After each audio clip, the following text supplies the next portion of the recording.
Good morning, all of our Go Kids. Welcome to today's lesson. Let's start today with some praise and worship.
Good morning, Go Kids. It's Lundy here. It's awesome having all of you with me here today.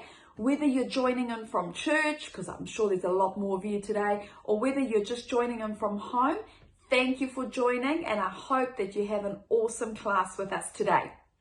So today we're going to be learning about the 10 plagues and how the Pharaoh had actually kept the Hebrew people as slaves, and he wouldn't let them go, even though Moses and Aaron had begged him and told him that God was going to punish him for not letting the people go. The Pharaohs did not budge, and only after 10 plagues did the Pharaoh eventually, after so much loss, did he decide to let the people go.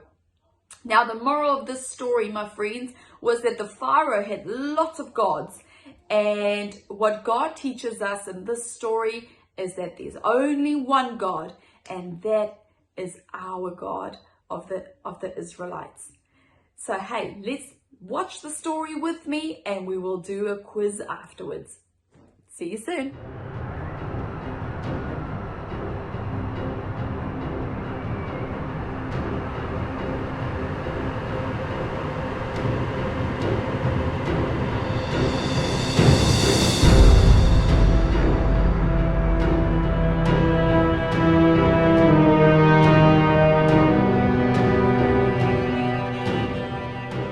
After meeting with the Israelites to let them know that God had heard their cries and was coming to their rescue, Moses and Aaron delivered God's message to Pharaoh.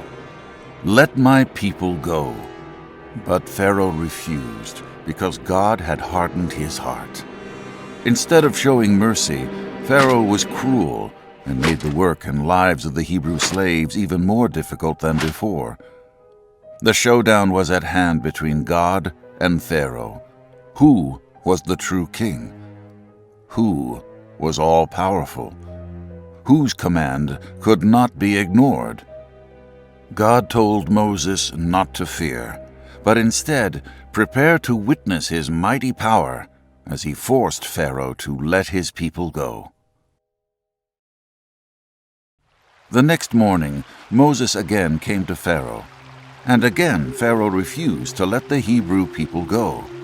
So, at the Lord's command, Moses told Aaron to stretch his staff over the Nile River, and the waters turned to blood, causing the fish to die and the waters to become undrinkable.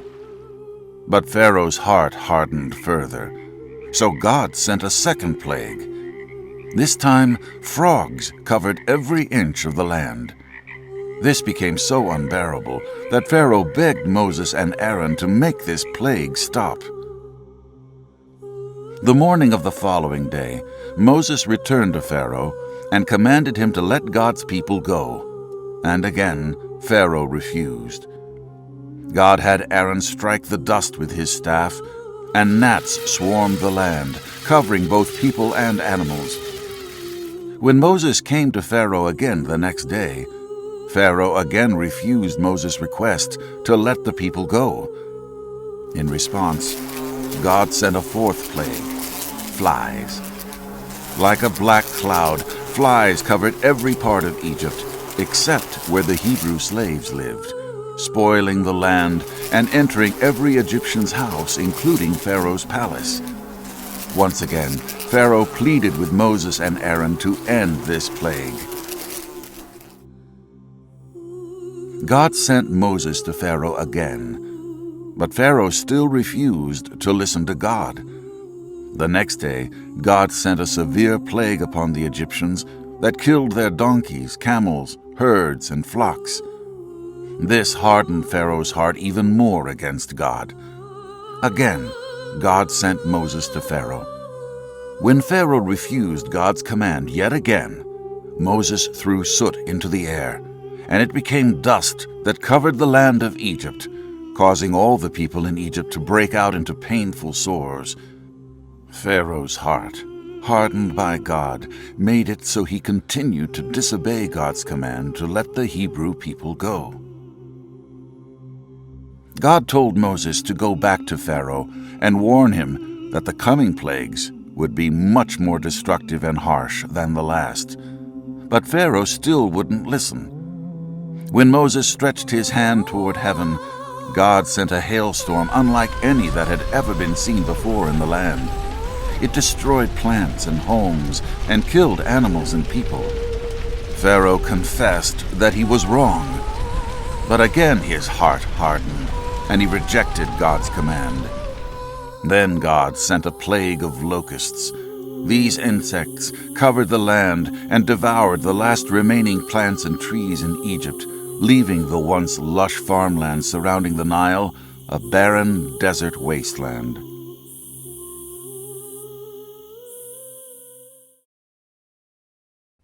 Pharaoh was still unwilling to release God's people, so at God's command, Moses stretched his hand up to the sky, and a heavy darkness swallowed Egypt. For 3 days, no Egyptian saw another person or left their house. Pharaoh summoned Moses and Aaron so he could try to make a deal to end the plague of darkness. Pharaoh said everyone could go to worship the Lord if all the Hebrew people left their flocks and herds behind. When Moses and Aaron refused this offer, Pharaoh commanded them never to come back or they would be killed. With the people still enslaved, God told Moses there would be one final plague, a plague so severe Pharaoh would have no choice but to free God's people. God told Moses that throughout the land of Egypt, every firstborn boy would die. God told Moses to tell the Hebrews to cover the doorposts of their homes with the blood of a lamb, and God would pass over their homes. At midnight, the firstborn sons in every Egyptian household died, including Pharaoh's own son. From the lowliest of servants to Pharaoh's palace, there was no home in Egypt untouched by death. This plague so devastated the land of Egypt that Pharaoh commanded God's people to leave.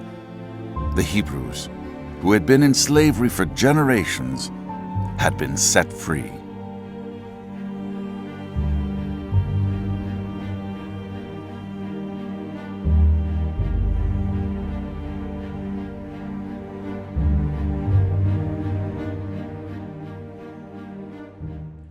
Wow, that story was quite intense, and I can see that, some of those people would have been really, really scared having to go through all of that, and I'm sure a lot of people were really hoping for the Pharaoh to just give in to God and let the Hebrew people go. Now let's see how well you guys can remember this story. With one of the plagues, God sent something from the sky that caused havoc on the Egyptian people. Can you remember what that is? If you said hail, you are right. Great job. Oh, who can remember how many days were the Egyptians under darkness? Great work. It was 3 days. So if you got 3 days, give yourself another tick. Maybe at the end of this, we can make a tally and see how many of these you got right. The third question is, what illness came about the people after God brought a plague along? What happened to their skin? Who can remember? It's in the story. It's really red and it doesn't look nice, and I think it's really sore. Awesome. If you got boils, give yourself another tick. Oh, second to last question. What happened to the sheep and the cattle with this plague? There was a